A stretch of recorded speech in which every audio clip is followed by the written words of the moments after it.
말씀이 내 마음을 사로잡을 때, 말씀이 내 마음을 사로잡을 때라는 말씀, 하나님 말씀하겠습니다. 사람마다 되고 싶은 것이 있습니다. 갖고 싶은 게 있습니다. 근데 정작 가졌는데, 원하는 거 얻었는데 불행할 때가 있어요. 왜요? 목적이 잘못된 거예요.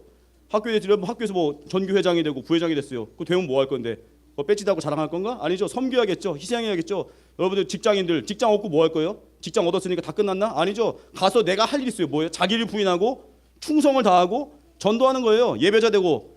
근데 어떤 사람은 또 결혼 왜 했습니까? 결혼식하고 그게 끝인가? 아니에요. 결혼하고서 살아가는 거, 그게 더 중요해요. 뭘 얻는 것보다도 더 중요한 게 뭐예요? 얻고 나서 할 일이에요. 뭐 장난감 생긴 게 뭐 할까? 장난감 쓸지도 모르는데 장난감 갖고서 뭐 해야 돼? 그거 가지고 작동시킬 줄 알아야 됐죠. 우리에게 진짜 필요한 것은 뭘 얻는 게 아니라 그걸 유지할 수 있는 실력이에요. 옛날 개그 프로 중에 이런 게 있어요. 어르신, 여러분 유튜브로 본 사람도 있을 거예요. 어르신 프로인데 오래전에 개그 콘서트 나왔습니다. 거기 어떤 어르신이 이래요. 그 어르신은 맨날 목적이 똑같아.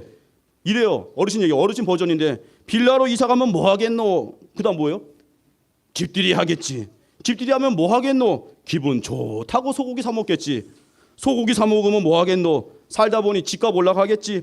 아파트로 이사 가겠지. 아파트 이사 가면 뭐 하겠노? 집들이 하겠지. 집들이 하면 뭐 하겠노? 기분 좋다고 소고기 사 먹겠지. 대학 가면 뭐 할 건데? 똑같은 얘기예요. 대학 가면은 기분 좋겠지. 기분 좋으면 뭐 할 건데? 기분 좋다고 소고기 사 먹겠지. 대학 가면 그리고 소고기 사 뭐 할 건데? 기운 내서 공부 열심히 하겠지. 공부 열심히 하면 뭐 할 건데? 그럼 취직하겠지. 취직하면 뭐 할 건데? 기분 좋겠지. 기분 좋으면 뭐 할 건데? 기분 좋다고 소고기 사 먹겠지요. 그런 개그가 있어. 그런 개그. 목적이 뭐예요? 맨날 소고기 사 먹고 기분 좋다고. 이게 우리 인생의 목적이 돼야 돼요? 근데 이렇게 사는 사람 은근히 많아요. 맨날 뭐가 됐대. 그걸 뭐 할 건데? 되고 나서 혼자 자기 자랑만 하고 있어. 똑같은 얘기예요. 그 사람은 맨날 뭐 좋으면 기분 좋다고 소고기만 사 먹어. 여러분, 우리에게 주신 모두 축복은요, 다른 사람 살리라고 준 거예요. 날 위해서 준 거 아니에요. 소고기가 목적이 아니에요. 소고기가 얼마 안에 사 먹으면 돼 가서. 그게 중요한 게 아니라 내게 따라가겠습니다. 날 보내신 자리가 사명지입니다. 그래서 그 다음 꿈 넘은 꿈이 있어야 돼요. 이제 성벽이 완성됐습니다. 성벽 이유가 목적이에요. 성벽 짓고 이제 철통 방어했죠. 이방인 민족들이 이제 침범 못하게 막았어요. 그 뭐 할 거예요? 성벽 지었으니까 이제 이거 불려가지고 팔아먹을까? 성벽 뭐 한 평당 얼마씩 팔아먹어야 돼? 성벽 값 오를 때까지 기다려야 되나? 아니죠. 성벽 가지고 어때요? 그 안에서 예배하고 절기 지키는 거예요. 우리 인생에 원하는 거 이제 새로운 학년이 됐죠. 뭐 할 건데요, 여러분? 학년 되면 뭐예요? 그 학년에서 친구도 사귀어야겠죠. 사귀어서 뭐예요? 친구랑 교제하고 사랑해주고 희생해주고 전도하는 거. 새로운 친구가. 그래서 여러분 친구 많이 사귀십시오. 사귀어서 뭐 해야 돼요? 전도하고 교회 끌고 오는 거예요. 부활주일날 많은 친구 데리고 와서 내 옆에 예수님 모르는 친구가 교회 와가 전도하잖아요. 여러분 전도하면요 너무 기뻐서 눈물이 나. 목사님 옛날에 기억이 나요. 전도했는데 내가 전도한 사람이 내 옆에 앉아서 예배드리는데 바라보는데 너무 기뻐서 눈물이 나. 이 눈물이 있어야 돼. 이 눈물. 뭐 아파가지고 어디 찔려서 아픈 거 말고 아파서 울겠지. 제일 좋은 눈물은 내가 전도해서 그 영혼이 내 옆에 앉아있으면요 너무 기쁘니까 깔깔깔 웃는 게 아니라 눈물이 나요. 눈물. 하나님 감사합니다. 전도했습니다. 오늘 첫 번째 목적이 뭐냐면은 오늘 본문 통해서 우리의 꿈 넘어 꿈이에요. 우리에게 주 모두 축복. 첫 번째 예배가 목적이라는 거예요. 성벽 지은 거는요 절기 지키라는 거예요. 1절 보니까 일곱째 달에 백성이 모였습니다. 7월 1일이 나팔절, 7월 10일이 대속제일, 7월 15일부터 20일까지가 한 주간이 초막절입니다. 하나님이 광야에서 우리 민족을 인도하시고 기념하는 거예요. 한마디로 이 성벽 왜 졌습니까? 목적은 뭔가 되는 게 아니라 절기를 지키는 거예요. 예배자 되는 거예요. 그래서 우리는 이거예요. 예배자가 되면요 내가 지금 뭘 가졌건 없건, 내가 부유하건 가난하건, 내가 건강하건 약하건 아무 상관없어요. 왜요? 예배자 되고 전도자 되는 건 누구나 갈 수 있습니다. 그 여주에 가면요 기독교 교도소가 있습니다. 거기 이름이 소망교도소예요. 거기 교도관을 일하다가 돌아가신 분이 있어요. 이상춘 장로님인데 그분이 교도관을 일하다가 돌아가셨는데 그분이 돌아가기 전에 몸이 안 좋아서 병원 갔는데 간암 말기예요. 암 판정 받았으니까 이제 얼마 못 살잖아요. 사람들이 말렸어요. 이제 그만 집에 가서 쉬시죠. 암 걸렸으니까. 그런데 이 장로님이요, 이상춘 장로님이 이랬어요. 나는 지금까지 나를 위해 살아왔습니다. 근데 이제부터는 내가 몸은 안 좋지만 암 말기지만 이웃을 위해 살겠습니다. 그리고 암 걸렸음에도 불구하고 매일마다 교도소 출근해서 그 재소자들, 죄를 져서 감옥에 갇힌 사람들, 철청 안에 갇힌 사람들한테 전도했어요. 예수님 믿으셔야 됩니다. 당신의 죄를 사하십니다. 예수님 믿어야 천국 갑니다. 지금 비록 철창 안에 있고 여러분의 삶이 자유가 막혔어도 예수 믿어야 됩니다. 계속 전도하면서 결국 원래 이분이 3개월밖에 더 못 살았는데 5년을 더 산 거예요. 그리고 이분이 맨날 그랬어요. 암도 감사합니다. 암이라서 더욱 감사합니다. 늘 말하면서 제소야 전도한 거예요. 여기 은비가 있는데 은비 외할아버지가 암 판정 받고 나서 몇 년 더 사시다가 천국 갔습니다. 은비 외할아버지 장례식 때 갔다 왔어요. 전도하다가 천국 갔습니다.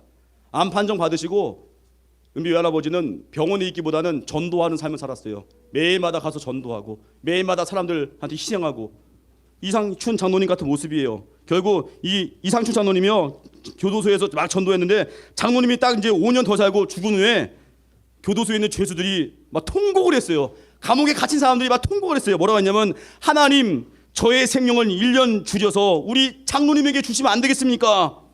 막 재소자들이 통곡을 한 거예요. 우리 장로님 살려야 됩니다 하고. 이분은요 이상춘 장로님은요 암 걸리고 더 유명해졌습니다. 왜요? 그분의 몸은 약해졌지만 전도하는 일에 인생을 바쳤어요. 우리 인생 여러분들 이제 얼만큼 더 살 것 같아요? 물론 여러분도 오래 살기 바랍니다. 뭐 더 살겠지. 설마 초등학교 때 죽겠어? 근데 갑자기 사고로 죽은 아이도 있습니다. 어떤 아이는 몰라요. 갑자기 교통사고로 죽어요. 중학교 때 죽는 애도 있었어요. 목사님 후배는요 20살 때 죽었습니다. 언제 죽을지 몰라요. 우리가 할 일이 뭐예요? 믿음 준비해야 돼요. 믿음 준비. 나 언제 죽을지 몰라. 다음날 당장 죽을 수도 있어요. 모른다고. 뭘 준비해야 돼요? 성적표 준비할 거야? 아니에요. 내 믿음이요. 내가 지금 죽어도 천국 갈 수 있는 그 믿음. 십자가가 내 죄에 사했다는 믿음. 그리고 뭐예요? 뭘 준비해야 돼요? 많은 사람들 전도했던 추억들, 전도했던 간증들, 이거 준비해서 천국 가는 겁니다. 따라하겠습니다. 예수님만을 증거하겠습니다. 그래서 우리는 약해도 위대해질 수 있습니다. 언제요? 복음을 증거하고 희생할 때. 그게 부활의 능력이에요. 예배자가 되면은 죽어도 사는 믿음이 있으니까 이제는 전도하게 되고 희생하게 돼요. 영광의 길이에요. 내 조건 관계였습니다. 그 성벽 지은 목적이 뭐예요? 예배자 되는 거. 우리 인생에 나를 보낸 자리가 왜 보냈어요? 예배자 되라고, 기도하라고. 두 번째요, 말씀 경외하라는 거예요. 에스라가 율법책 가지고 말씀을 읽어줬어요. 백성들한테. 새벽부터 정오까지 6시간 가까이 되는데 그 백성들이 이걸 원한 거예요. 말씀 들려주세요. 대단한 믿음이죠. 앞에 있는 강한이가 목사님 말씀 들려주세요. 지훈이 맞나? 지훈이? 지우 맞지? 지우지? 지우가 말씀 들려주세요. 막 목이 마른 거야. 말씀 더 주세요. 말씀 주세요. 막 계속 목사님 설교 너무 짧아요. 더 길게. 대단한 거예요. 이러면 이게 부흥인 거예요.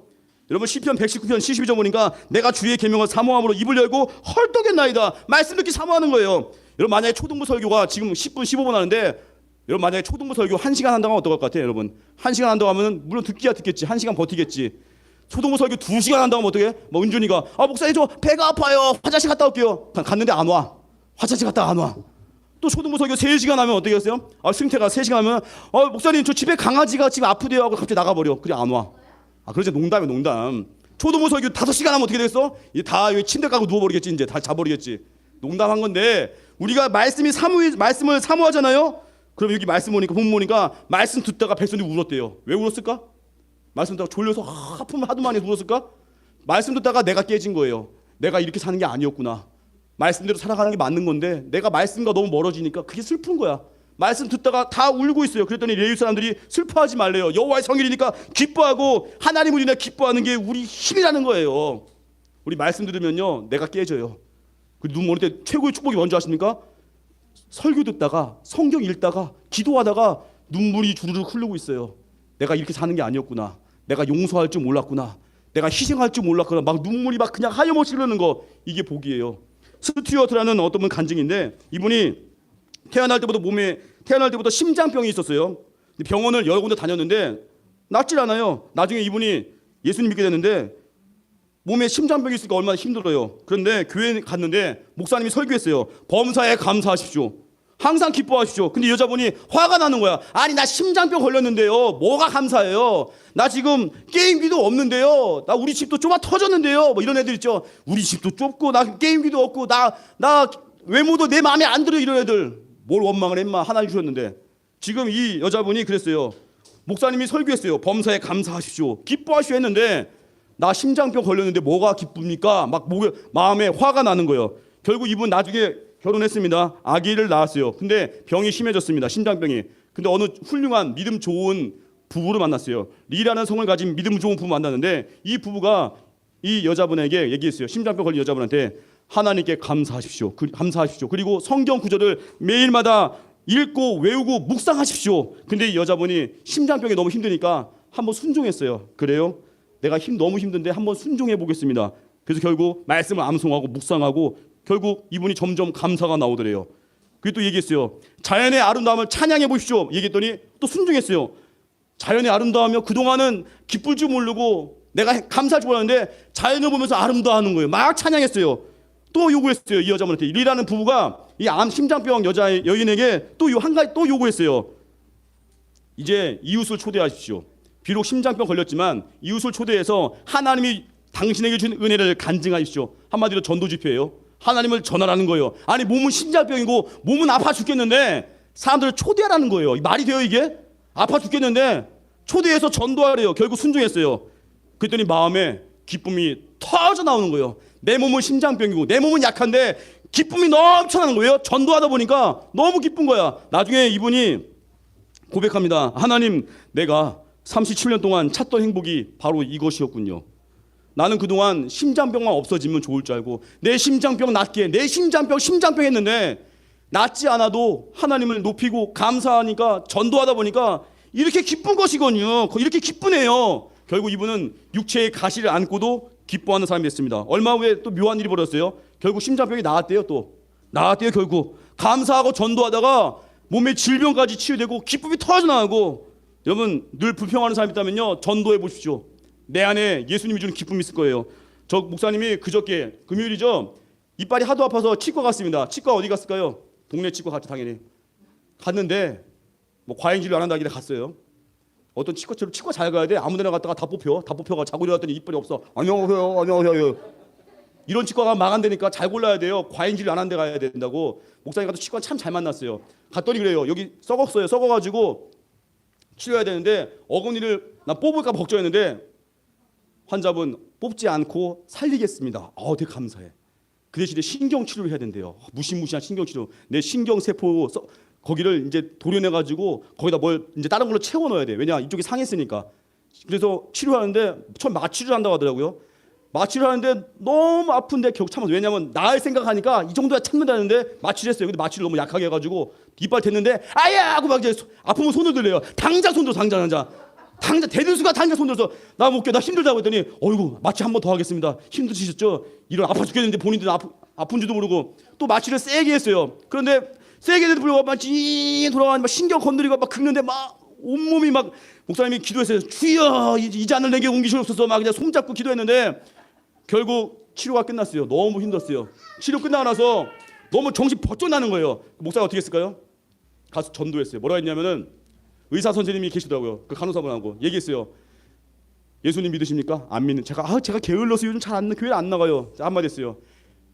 제가 신경치료 받았는데 치료 짧은 시간도 아파 죽는 줄 알았는데 지옥에 가면요 이거보다 몇만 배 고통이 있습니다. 예수 믿고 천국 가셔야겠죠? 했더니 잘 듣더라고요. 복음 증거했어요. 그 상황을 전도의 기회로. 목사님 이빨 왜 치과 갔어요? 하도 목사 이빨 관리 못했으니까 실패했지만 그 자리에 가서 전도한 거예요. 우리 인생에 내가 넘어진 자리에 그때 복음을 심는 거예요. 디모데후서 4장 2절 너는 말씀을 전파하라. 때를 어떤지 못하든지 항상 힘쓰라. 전도하십시오.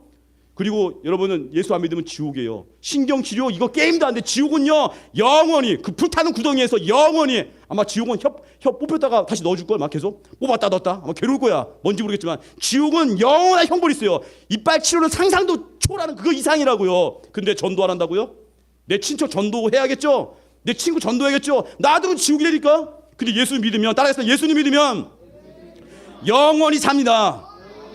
이게 최고의 복음이에요. 이 복음을 증거하라고 여러분들의 학교 보내고 이 복음을 증거하라고 직장에 보낸 것이고 이 복음을 증거하라고 내가 실패했지만 내가 간 곳에서 전도하게 되는 거예요. 이 복음을 증거하는 데 쓰임받기 바랍니다. 결론 꿈 넘어 꿈이 있어야 돼요. 성벽 재건이 끝이 아니에요. 그 다음 과제 뭐예요? 예배하는 거.